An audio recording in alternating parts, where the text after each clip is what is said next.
Bismillahir Rahmanir Rahim. Today we will read Hadith number 2 from Sahih bukhari Narrated Aisha, the mother of the faithful believers. Al-Harith bin Hisham asked Allah's Apostle, O Allah's Apostle, how is the divine inspiration revealed to you?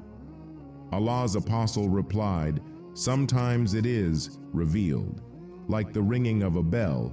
This form of inspiration is the hardest of all, and then this state passes off after I have grasped what is inspired.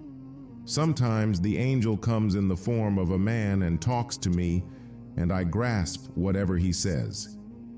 Aisha added, verily I saw the Prophet being inspired divinely on a very cold day, and noticed the sweat dropping from his forehead as the inspiration was over. Forms of divine revelation, Wahy, to the Prophet's prophets, especially our beloved Prophet Muhammad, peace be upon him, received revelation, Wahy, in various ways, true dreams. These are considered a form of revelation for prophets. Spiritual inspiration, insights or divine messages directly impressed upon their purified hearts. Angelic communication. Sometimes the angel would appear in his original form, and sometimes in human form to deliver God's message. Direct speech from Allah. On rare occasions, Allah Himself would speak directly to the Prophet, peace be upon him. All these forms of revelation occurred throughout the blessed life of the Prophet, peace be upon him. The sound of revelation.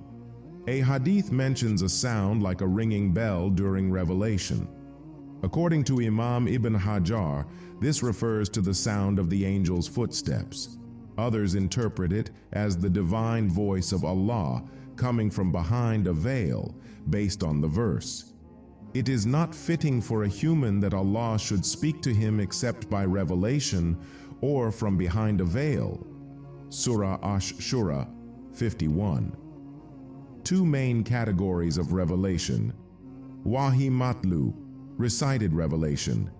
The Qur'an, which is recited and preserved until the end of time. Wahy Ghair Matlu, non-recited revelation. The sacred sayings of the Prophet, Hadith Qudsi, referred to in the Qur'an as Al-Hikmah, wisdom.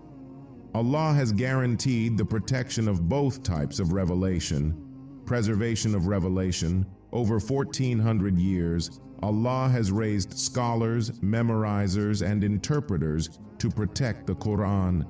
Likewise, He created great scholars of Hadith, like Imam Bukhari and Imam Muslim, who traveled thousands of miles and endured hardships to collect and preserve the sayings of the Prophet, peace be upon him. Challenges in the modern era.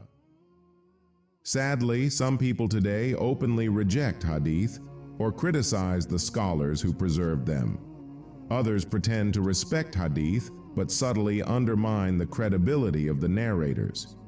Despite this, Allah has granted lasting acceptance and honor to the efforts of these scholars, which cannot be erased by such misguided attempts. Wahy versus Ilham. Wahy is a term reserved for prophets. Ilham, inspiration, can be given to righteous people, even animals, as mentioned in the Qur'an. And your Lord inspired the bee, Surah An-Nahl 68.